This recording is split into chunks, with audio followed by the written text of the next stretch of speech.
Locked On Blues, your daily podcast on the St. Louis Blues. Part of the Locked On Podcast Network, your team every day.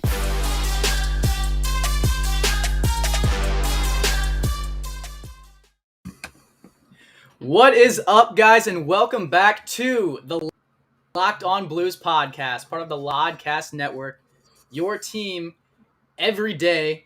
I'm Thomas Welch. I'm Josh Hyman.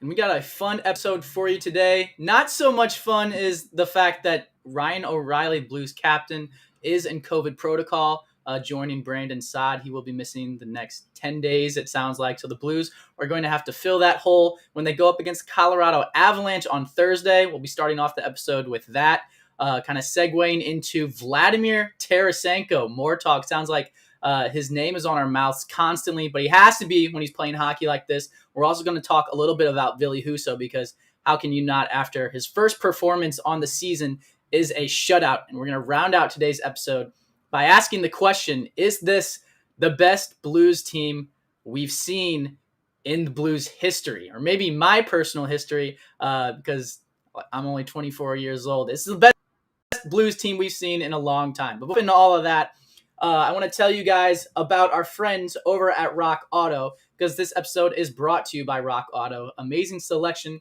reliably low prices, all the parts your car will ever need. Visit rockauto.com and tell them Locked On sent you. All right, Josh. So it was reported, obviously, the very unfortunate news that Ryan O'Reilly will be missing the next 10 days. Probably going to have to isolate, because 10 days does mean he is symptomatic. So a little bit of an issue there, is kind of one of the first bumps in the road that the Blues have run into. Obviously, losing Brandon Saad and Buchnevich wasn't great either. But how do you think the Blues will bounce back from the lack of their captain, especially against a team that has so much firepower in the Colorado Avalanche? Yeah, it's definitely tough because, like you said, he is probably going to have to isolate as well. So it's not just like a 10-day injury where he can still be around the team, hanging around practices, having that sort of off-ice effect that we know that Ryan O'Reilly can have. He's going to have to be away from the team and not bringing that sort of extra impact as well as the on-ice impact. So it is definitely a big loss for the Blues for sure. He's their captain. He drives the engine of the team a lot of the times. Hadn't even had the hottest start to the season. So maybe that's a bit of a silver lining, is they were doing just fine without him really contributing as well as he has offensively in the past, which is no knock on him. He's still playing a spectacular defensive game, but definitely going to be an impact that's felt by the Blues. But as we've been saying this whole season, they have the depth to withstand these bumps, and that's what it takes for a team to be successful. It's going to happen, especially with the pandemic. There's going to be COVID-related absences. There's going to be injuries.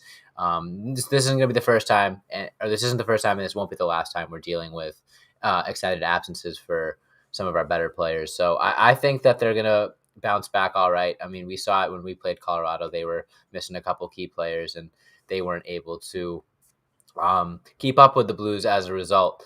But they definitely, I think, have the depth, as Chase says in chat. Thanks, Chase. They have a lot of depth at the forward position, able to make up for the loss of Ryan O'Reilly for the next week and a half. Yeah, and it sounds like one of those depth pieces that is going to see some playing time is Dakota Joshua, as he was called up from the Springfield Thunderbirds. So that leads me to believe that Joshua plays center. So you kind of take out Ryan O'Reilly, move up Robert Thomas, move up Braden Shen, move up Tyler Bozak, and slot in Dakota Joshua. And you're potentially looking at the same lineup, but with every center moved up a spot. Now, Berube could potentially swing that a couple different ways, because it seems like he likes the combinations of the forwards, that especially Tarasenko and Thomas. I mean, they've been tearing it up together, so I don't assume he would want to split those guys up.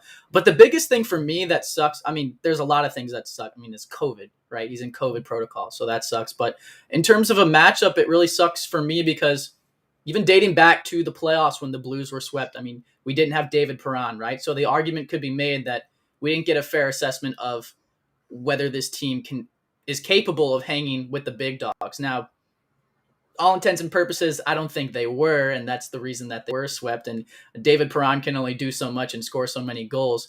But even this season, when we played them, they didn't have Landeskog or McKinnon, and we came out victorious, but they made it a lot closer at the end than I would have liked them to.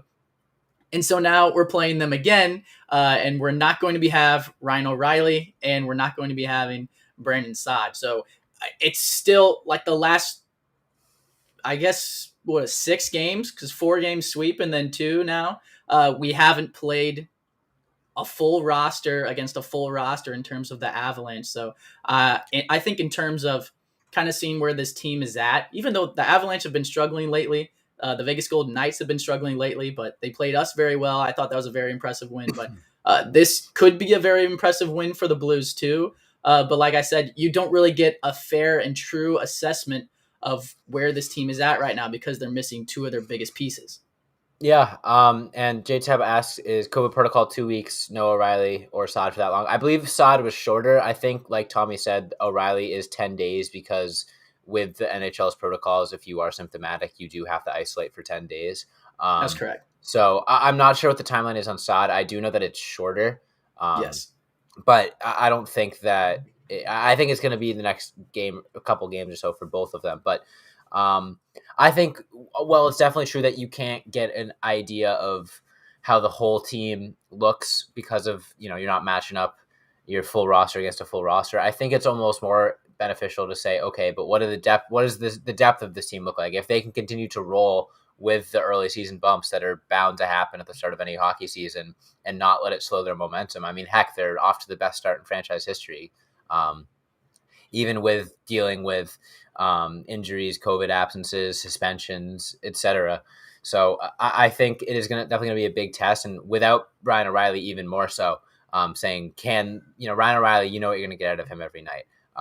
Can the depth step up and be enough without him? So that way, that if there's a game in the future when he struggles, when he's not completely there, like we know that he can be, the rest of the team can rally around him and still produce a win. So definitely a big test. Yeah, absolutely. And with Ryan O'Reilly being out of the lineup, sounds like Nathan McKinnon the lineup.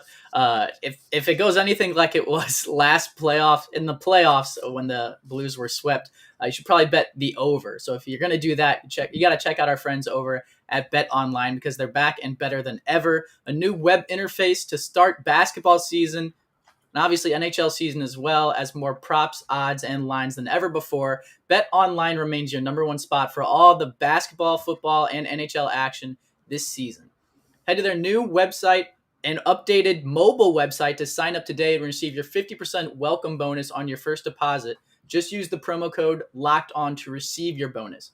From basketball, football, baseball, postseason, NHL, boxing, and UFC, right to your favorite Vegas casino games. Don't wait to take advantage of all the amazing offers available for the 2021 season. BetOnline is the fastest and easiest way to bet on all your favorite sports. That's at BetOnline, where the game starts. Now, if you're friends over there, you got to check out our friends over at DirecTV Stream too, because I want to ask you something, Josh. Let me know if this sounds familiar, okay? You've got one device that lets you catch the game live, another that lets you stream your favorite TV shows. You're watching sports highlights on your phone, and you've got your neighbor's best friend's login for the other good stuff. I want to tell you about a simple way to get all of that entertainment you love without the hassle, and a great way to finally get your TV together. It's called DirecTV Stream, and it live TV and on-demand favorites together like never before, so you can watch your favorite sports, movies, and shows all in one place. That means no more juggling remotes, no need to buy another device ever again, and the best part is there's no annual contract. So get rid of the clutter and the confusion and get your TV together with DirecTV Stream. You can learn more at directtv.com. That's directtv.com. Compatible device required. Content varies by package. You know what else varies by package, Josh? Is Vladimir Tarasenko. Ooh. And I think that package depends on the year. Maybe that package depends on whether he wants to stay in St. Louis or whether he wants out. But this looks like a completely different player than I've seen in the last probably 4 or 5 years. He's absolutely tearing it up. We talked about him on the last podcast because he was tearing it up against Vegas too. And we said it'd be difficult to keep this guy out of the top 6 if he keeps playing like this. Still kind of stand by that, but obviously he was the first star of the night. Blues fans are chanting his name, Vladdy, Vladdy. Crack a smile from him in the post-game interview with Panger. How do you think Vladimir Tarasenko feels? Obviously, he had a great performance, so he feels good in that regard. Do you think he's changed his mind about staying in St. Louis at all? Do you think that trade risk is still relevant? And how do you think him being on a contender, him being on this team as it's built right now, do you think he wants to stay here? And two-part question, do you think it's more beneficial for the Blues to keep him, or do you think it's more beneficial for him to keep raising his stocks and Blues sell him at the highest possible price? Yeah, loaded question there. Sorry. I just think no worries. It has to be answered. I just think, first of all, to give Vladimir Tarasenko some credit, let's go back a little bit to the beginning of the season, or even after the trade request, when it started to sink in that there's a chance that he might be starting the season with the St. Louis Blues. I don't know how high your expectations of for him were in terms of, like, okay, after all the baloney he's put us, not even him, but after all the rumors that we've been put through this offseason with, yeah, for real, all the baloney he's put us through. I think that myself and a lot of fans were like, okay, he better come out firing on all cylinders if he really thinks that, he has the authority to call for a trade request like that. Obviously, later on in the offseason, things calmed down, and I wasn't as upset with the whole trade request as I was initially, because, like I've said before, this has been an 8-month ongoing process between Tarasenko, his agent, the management, and we got like 4 tweets in an Athletic article of context, and it's spiraled conversations for months now. So we only know as much as we do. But for him to sort of come out and get the fans back on his side that quickly, when it was definitely a teeter-totter in terms of whether or not they would be frustrated in seeing sort of the not old Tarasenko, but the Tarasenko we've seen in the last few seasons, where he seems a little bit passive, a little bit timid. I think that would have frustrated a lot of fans, because then not only are you stuck with someone who wants out, you're stuck with someone who wants out and isn't doing anything to help their trade value. Now, I don't want to trade him. As you saw, the fans in Enterprise didn't want to trade him. And I've seen the way he's interacting with the team, the way he's smiling. I can't see a scenario where the Blues continue to play as well as they do, and Vladimir Tarasenko doesn't at least finish out the season with the St. Louis Blues. It would make no sense. He's a competitive guy. He obviously wants to win. He's not pulling a Jack Eichel or, who was it? Who was it last season? That, like, was it Dubois? Dubois, Pierre-Luc Dubois circle for 30 seconds and hop back on the bench. Yeah. It's if you were in a coma all offseason and didn't see the trade rumors, you would be none the wiser to Vladimir Tarasenko wanting out. And I think that that's the best thing that you could. If you had told me that would be the case whenever that article dropped, that he wanted to trade, if you told me that we would be talking about vintage Tarasenko and wanting him to be around as much as possible a couple weeks into the regular season, I would think you were crazy. I'd say no way. So it's a great outcome for now. Obviously, I still think it's a temporary solution. And if I had to put money on it, I would say, if we're still sitting around the trade deadline, top of the conference, looking like world beaters, and he does want out, which, again, who knows if he still wants out, it'll probably be more of a, hey, I'll finish out the season here, move me in the off season sort of deal. But if the team maybe starts to struggle, and they're sort of a seller at the deadline, then maybe I'd see him moving, but I don't think he gets moved this season. Yeah, so this entire situation, like you said, 8-month ongoing process, it's been kind of a headache, and I think especially now with the way that he's playing, it complicates things even more. So here's my understanding of it, and before chat hops on me, and this kind of draws some remarks. This is just my opinion of it. I'm not saying it's right. I'm not saying it's wrong. I'm just saying this is how I kind of see things, right? So there was always those reports that came out that Schwartz and Schenn kind of had trouble playing on the same line as Tarasenko. Like, they didn't really like it particularly much. So it seems like a kind of a rift there. The captaincy thing was kind of a rift. I think last year when Hoffman and Perron were kind of getting the attention on the power play, Tarasenko was moved to the net front presence, I believe, and he didn't really like that because he wants to be in that shooter position, which he should want to be in that shooter position. He's a goal scorer, right? But I think the way that this all played out with Doug Armstrong not being able to find a suitor for him, and not even because Doug Armstrong was asking for ridiculous prices, but because all of these teams weren't willing to come up to Seattle could have had him for free. That's what I was going to too. So these teams aren't or they're not throwing out astronomical trade pieces, right? So Doug Armstrong is showing this to Tarasenko, and they're kind of getting an idea of, okay, well, maybe Vladdy probably has his high opinion of himself, right, and confidence, as he should. Like, he's been in the league for a long time, always mentioned as one of the top goal scorers. I don't think the league had the same consensus opinion of him as a top goal scorer anymore, and I think this was his realization of it. And even to the point that you're making about the Kraken, they could have had him for nothing besides his salary, his 7.5, which we all have said when he's playing the hockey that he's playing right now, that is a great deal for Vladimir Tarasenko. $7.5 million is a great deal for a healthy and a guy that's for a healthy Tarasenko and a guy that's firing engaged. Vladimir exactly. Is the big exactly. One. So I think that might have flipped the switch too. That like, hey, what is going on here? I think I'm really good, and the league doesn't think I'm really good. I want to go out and show them that I am really good. Now, the thing where this gets even more complicated is if you're Doug Armstrong and Vladimir Tarasenko play in this hockey, obviously, 5-6 games into the season, it's a short stretch, right? But if he sustains this for the entire season and he's playing to raise his his trade stock, right? And in Doug Armstrong's mind, the better he plays, the less likely he is to trade him. That becomes a rift, right? So if Vladimir Tarasenko is out here giving 110% effort every night and dangling these guys, which, by the way, he was always using that power move on the outside, and we saw a finesse move like rookie Vladdy in that highlight reel goal. And I don't think I've ever seen him use both of those moves in his repertoire at the same time.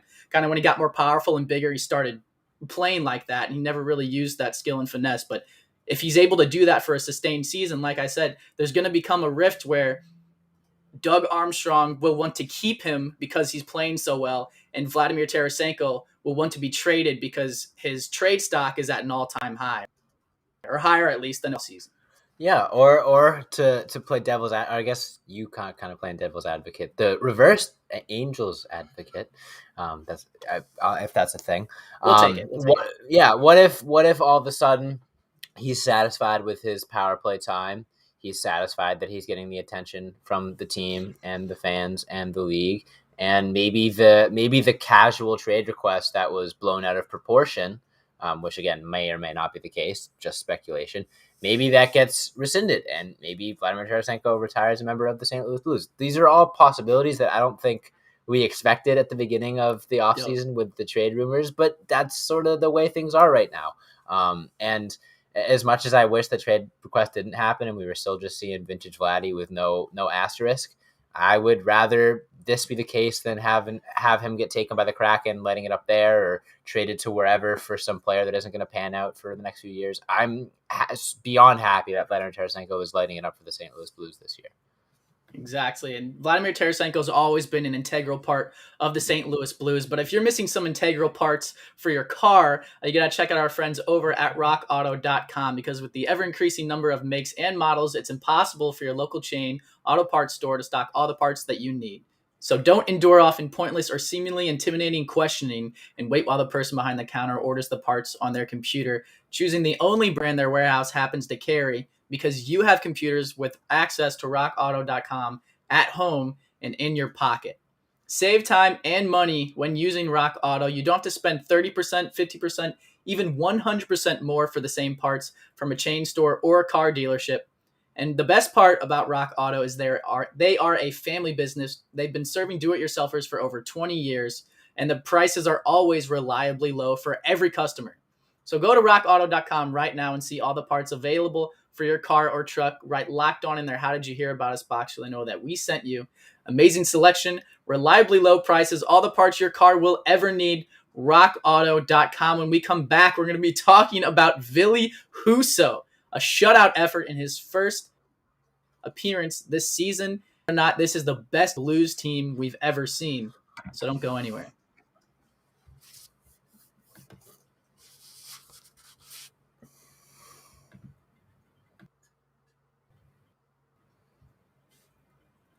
obviously, Ville Husso, 34 save shutout in his first appearance on the season. Looked a little bit dicey at times last year. That first shot of the game, I was always clenching my pearls a little bit harder than the other ones. But he weathered the storm, looked fantastic doing it. It wasn't like he just went out there and had a 15 save shutout. These were top-notch scoring opportunities that he was holding down the fort for.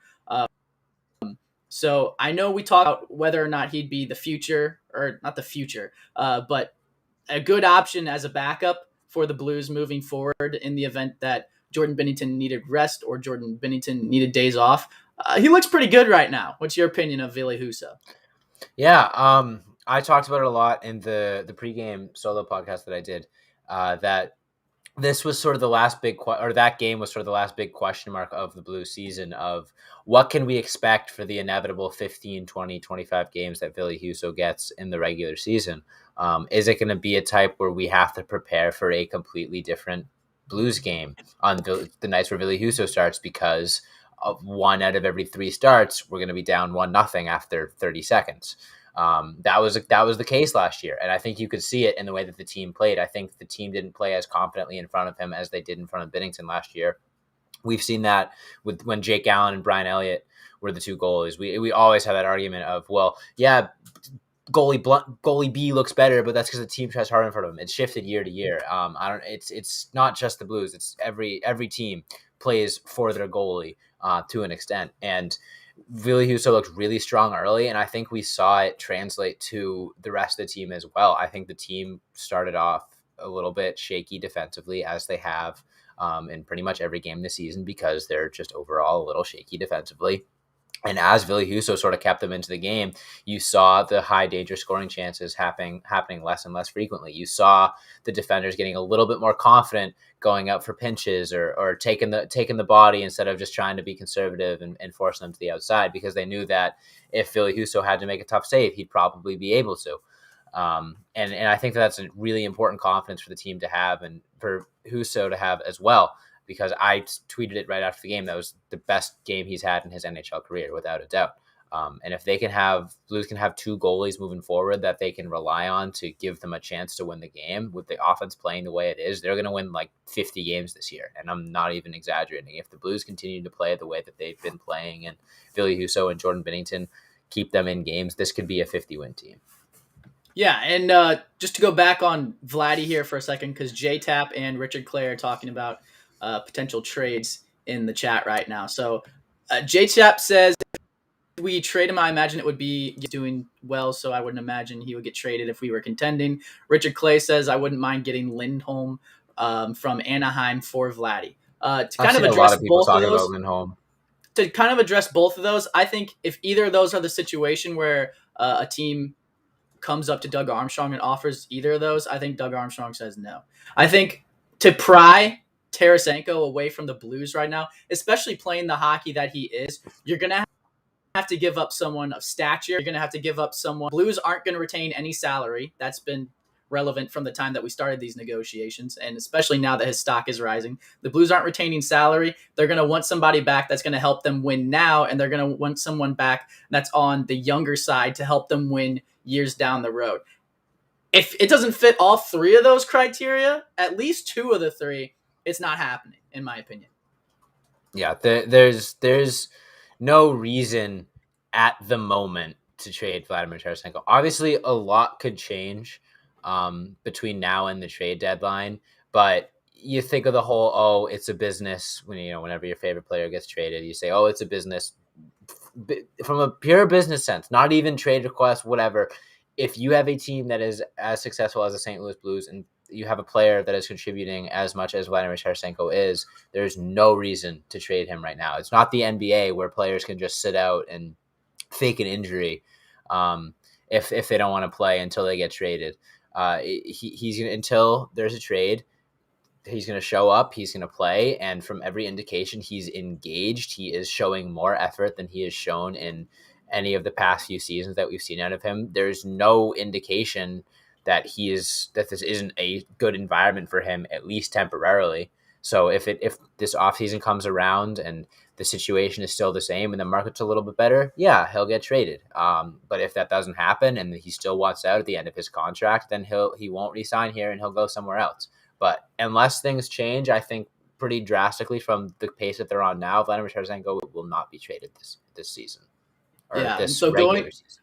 Right. And so going back to the question of whether this team is one of the best of all time that we've ever seen, let me just add a little bit of detail here, okay? So obviously, if you have a team that has Brett Holtzky on it, that's a little bit more firepower than Ryan O'Reilly and Tarasenko, right? I mean, those guys are Hall of Famers and like 1 and 2 in terms of top players in the NHL. Like they're right up there, right? And so that's just legendary status. And then you throw in Shanahan and a lot of these guys, like they're huge names, right? But I think from top to bottom, when you're talking about building a roster, because I mean, the Leafs have huge names on their team too, right? But their talent kind of falls off a cliff. They don't have the team chemistry, whatever it might be. This Blues team is extremely deep. We talked about the 2019 being the deepest team we've ever seen. This team, I think, is better than that, especially in terms of scoring capability, and they kind of add the same level of defense, at least from a forward standpoint. And we haven't even seen Oscar Sundqvist play this season. So I think all things considered, and maybe it's my youth speaking as well, because, I'm 24 years old. So the level that I've seen, at least I remember from Blues hockey, I've never seen a team this skilled, in my opinion.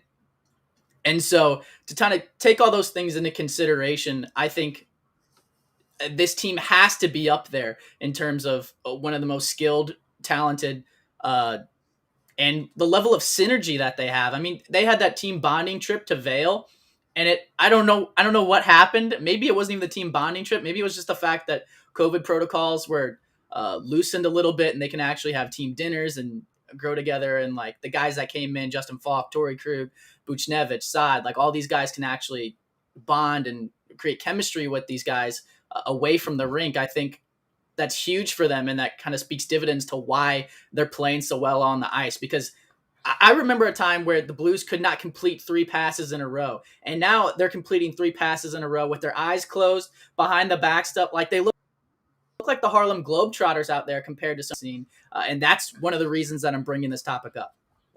Yeah. I think getting close to the end here. So my one take on, is this the best Blues team ever? Obviously that's a huge, impossible to answer question, because comparing eras, blah, blah, blah, blah, blah. We don't need to get into it. But offensively, you could absolutely make the argument. Now, the one area of common Blues teams that have been up there with the greats they've been a defensive juggernaut as well. They've been able to shut teams down and just be terrifying to play against. I don't think the defense has really risen to the level where I'm comfortable saying that this is one of the best Blues teams overall. But I think it has the potential to get there, whether it is a trade acquisition, whether it's them. I do think the defense has improved as the season has gone on.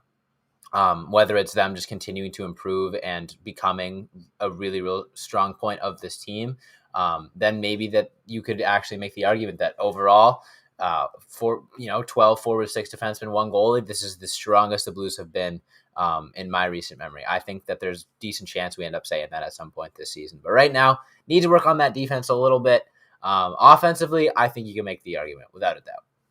Yeah, and obviously goaltending taken into consideration too. There's only one goalie that's brought a Stanley Cup to St. Louis so far, and that is Jordan Binnington. And he's looking hot right now, and sounds like a favorite to be on Team Canada. And I think if Doug Armstrong has anything about it, he might throw in a little bit of nepotism there, maybe favoritism. I don't know. But yeah, I'm with you 100%. I don't think this is the best team of all time. I think it's way too early to say that in any stretch, especially with the Hall of Famers that the Blues have at their disposal. But I think when it's all said and done, if you're looking at top 10 teams the Blues have ever had, maybe top 15, this Blues team, with the way that it's built right now, with the names on its roster and the product that they're putting on the ice, they're going to have to be in the conversation. But I think that's all the time we have for conversation. So thank you guys so much for tuning in. Make sure you hit that follow or subscribe button on whatever platform you're currently listening to, and ring that bell on YouTube. That way you never miss an episode. You can hop in the live chat with us and ask questions. It's a lot of fun. So I want to thank Richard Clay, J-Tap, the usuals for hopping in. Brandon, we saw you as well, and everyone that could be here. But like I said, that's all the time we have. So follow us on Twitter, Instagram, Facebook, and TikTok at Locked On Blues. Follow me on Twitter at 1215. Follow Josh on Twitter at Josh Hyman NHL. Thank you guys so much for listening, and as always, let's go Blues.